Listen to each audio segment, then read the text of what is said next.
पूरे भारतवर्ष में कोई दिखा दे कि दुर्गा माता जी का पति कौन है और इनकी शादी कब हुई थी। दुर्गा माता जी का कोई पति नहीं है। नमस्कार साथियों, एन के विचार मंथन में आप सभी का स्वागत है। साथियों, इस पंडित जी से किसी महिला ने सवाल किया, क्योंकि अब संत रामपाल जी महाराज जी का ज्ञान सुनने के बाद लोग इन धर्मगुरुओं से सवाल जवाब करने लगे हैं।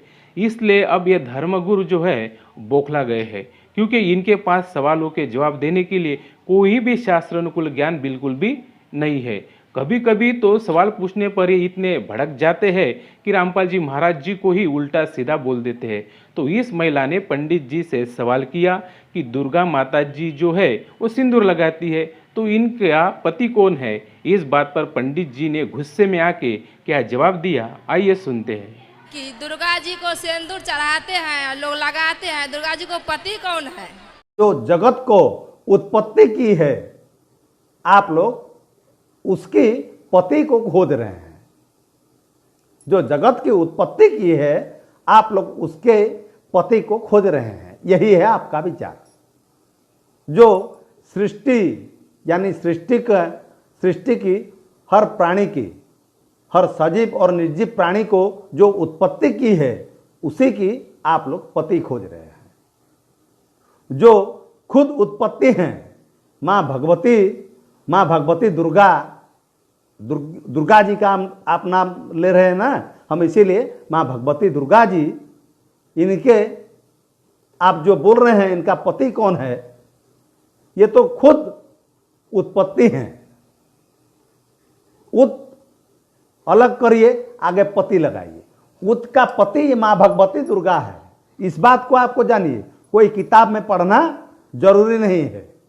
और ये बात भी आप लोग जानिए कि ये जो कलयुग में जो भविष्य वक्ताओं हैं, कौन ओरिजिनल है कौन डुप्लीकेट है, इस बात के लिए आपको इतना परेशानी होना नहीं है।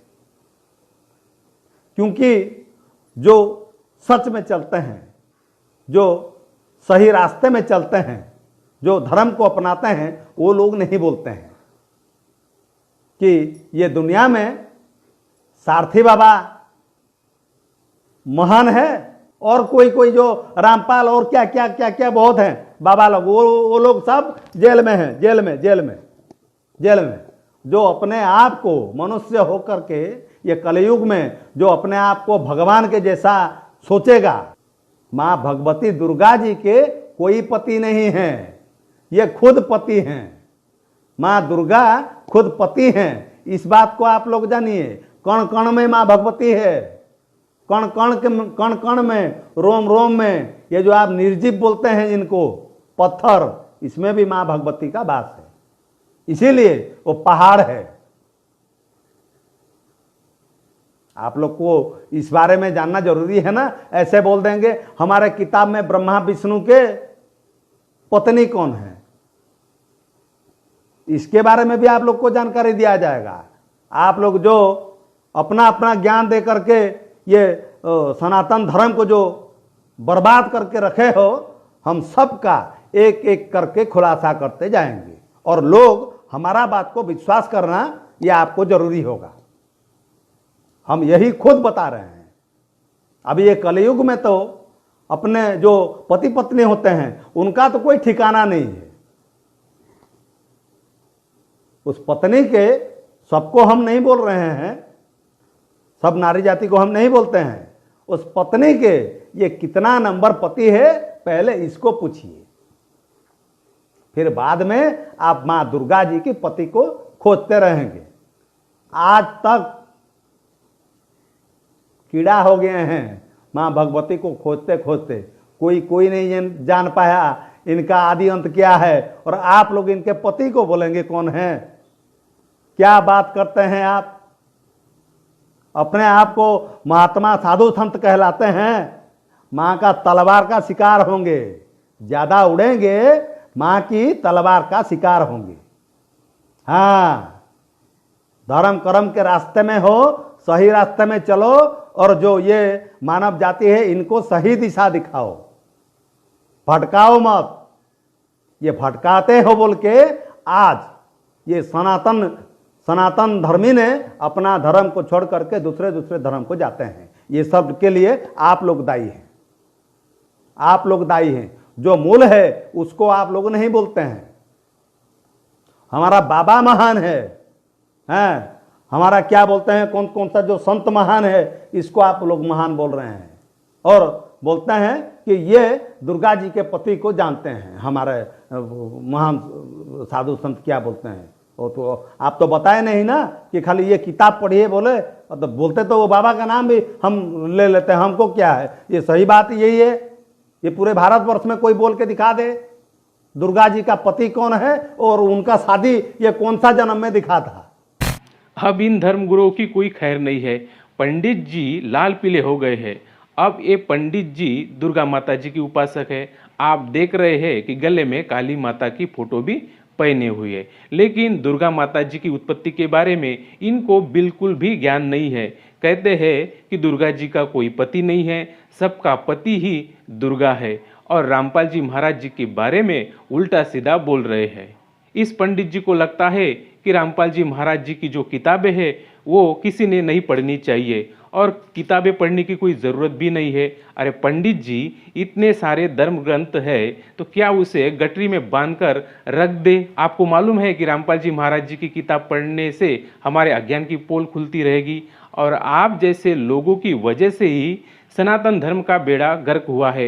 आप लोग भक्त समाज को मनमाना आचरण करवाते रहते हैं। रामपाल जी महाराज तो शास्त्र अनुकूल भक्ति बताते हैं। पंडित जी, आपने कहा है कि भारत भर में कोई हो जो दुर्गा माता जी का पति बता दे, तो आइए सुनते हैं दुर्गा माता जी का पति कौन है।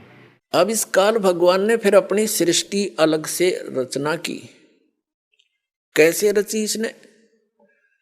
परमात्मा से प्राप्त उन 5 तत्वों से और 3 गुणों से अन्य रचना की। सबसे पहले इसने 3 पुत्रों की उत्पत्ति की।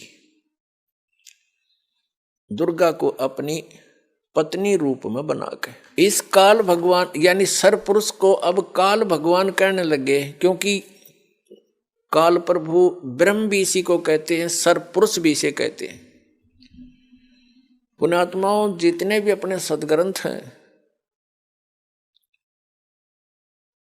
उनको अब आसानी से समझा जा सकता है सृष्टि रचना की जानकारी के उपरांत। सृष्टि रचना इन सभी सदग्रंथों के समझने की एक मास्टर की है। ये सृष्टि रचना एक मास्टर की है सब सदग्रंथों के समझने की। ये प्रथम बार सुनने वाले को ऐसे लगेगी जैसे दंत कथा सी, लेकिन यह सच्चाई से परिपूर्ण है। अब आपको 3 पुरुषों की जानकारी हुई। एक सरपुरुष जो अंडे से बना, मान ले के कबीर परमात्मा के वचन से। एक अक्षर पुरुष जो अचिंत के वचन से उत्पन्न हुआ था, और वो तीसरा जो सबका मालिक वो परम अक्षर पुरुष है, जिसको सत्य पुरुष भी कहते हैं। तो अपने सदग्रंथ इसका संकेत बहुत दे रहे हैं, लेकिन हम समझ नहीं सके, क्योंकि हमारे पास ये मास्टर की नहीं थी या मुख्य चाबी नहीं थी। सृष्टि रचना का हमें ज्ञान नहीं था। सृष्टि रचना का ज्ञान रचने वाला ही दे सकता है। तो उस परम अक्षर ब्रह्म सतपुरुष कबीर जी ने आकर के हमें यह सृष्टि रचना का ज्ञान दिया, और उस ज्ञान को दास अब आपके रूबरू कर रहा है, आपके समक्ष पेश कर रहा है और सभी सदग्रंथों से प्रमाणित कर रहा है। श्रीमद् भगवत गीता। अब थोड़ा सा आपको इन तीनों पुत्रों की उत्पत्ति बता करके फिर सदग्रंथों का रेफरेंस देंगे, आसानी तो समझ में आओगा। तो सबसे पहले इस सृष्टि रचना के अंदर और इस सारे अध्यात्म ज्ञान को समझने के लिए आप जी को एक चित्र दिखाते हैं जो आसानी से समझ में आओगा। देखिएगा, ये एक ब्रह्मांड है, ये एक ब्रह्मांड का चित्र है। ये ऐसा समझो, ये एक ब्रह्मांड है। ये सारा कुछ, ये जो बाउंड्री नजर आ रही है आपको, ये एक ब्रह्मांड है। इसकी इलिप्टिकल शेप है अंडे जैसी, इसको अंड भी कहते हैं इसी को ब्रह्मांड भी कहते हैं। इसमें देखिएगा नीचे के ये 7 लोक, ये वितल, महातल, तलातल, पाताल, रसातल, सूतल, अतल आदि, और ये पृथ्वी हम जिस पर रहते हैं, और ये ब्रह्मा जी का लोक, ये शिव जी का लोक, ये विष्णु जी का लोक। इस एक ब्रह्मांड के अंदर सामग्री है। या एक ये इंद्र का लोक, ये स्वर्ग और नरक इकट्ठा ही है, ये स्वर्ग लोक कहलाता है। ये मानसरोवर, यहाँ भी एक मानसरोवर इस काल ने अलग से बना रखा है। ये धर्मराय का लोक, जो धर्मराज है, जो सबका लेखा जोखा करता है। और फिर ये आ जाता है ब्रह्मलोक। ये एक ब्रह्मलोक है, इसी ब्रह्मांड के अंदर ब्रह्मलोक कहलाता है सारा। ये अक्षेत्र एक ब्रह्मलोक कहलाता है। इसमें क्या है, यहाँ बहुत बड़ा वन है, जंगल है, बाग बगीचे हैं। और ये इंद्र का, इसने काल ने इस ब्रह्मलोक के अंदर नकली रचना कर रखी है। एक महाइंद्र का द्वीप, एक नकली सतलोक, उस ऊपर के लोकों की नकल करवा रखी है। अलखलोक, नकली अगमलोक और नकली अक यानी अनामी लोक। ये इस स्थान को फिर इसने बंद कर रखा अलग से। ये बहुत बड़ा क्षेत्र है, चित्र में छोटा दिखा। इससे बाहर यहाँ दुर्गा का एक द्वीप है, ये यहाँ अलग लोक है इसका, यहाँ से ये सबका संचालन करती है। इससे ऊपर ये स्थान है जो ये गुप्त है। ये स्थान जो है इस ब्रह्मांड के अंदर ये गुप्त स्थान बना रखा है इसने ब्रह्मलोक में। और यहाँ पर इसने 3 स्थान बना रखे हैं के संयोग से जो पुत्र उत्पन्न होता है वो सतोगुण युक्त हो जाता है, उसका नाम विष्णु रख देते हैं और ऐसी ही शकल का बन जाता है। तीसरा ये तमोगुण प्रधान क्षेत्र है, इसमें ये स्वयं शिव रूप में रहता है। इसको महाशिव कहने लगे बगैर ज्ञान से। महाशिव रूप में रहता है, दुर्गा को पार्वती रूप में रखता है। और इन दोनों के संयोग से जो पुत्र उत्पन्न होता है वो तमोगुण युक्त हो जाता है। उसको शंकर और शिव नाम दे करके ये अपनी सृष्टि चलवाता है तीनों से। और ये स्वयं यहाँ रहता। चलिए, ये 3 स्थान हैं, एक रजोगुण प्रधान क्षेत्र, दूसरा सतोगुण प्रधान क्षेत्र, तीसरा तमोगुण प्रधान क्षेत्र। यहाँ ये दुर्गा को ऊपर ले लेता है, इनकी उत्पत्ति करके दुर्गा को वापस भेज देता है। इन तीनों बच्चों को यहाँ नीचे भेज देता है, कोमा में रखती है ये, और फिर इनको अलग अलग स्थानों पर छोड़ देती है। इनकी राजधानियाँ बना करके इनको अलग अलग स्थान पर इनका विवाह करके तीनों का, और अपने ब्रह्मांड का संचालन करवाता है। अब रजोगुण प्रधान क्षेत्र कैसा होता है, तमोगुण प्रधान क्षेत्र कैसा होता है, और सतोगुण प्रधान कैसा होता है।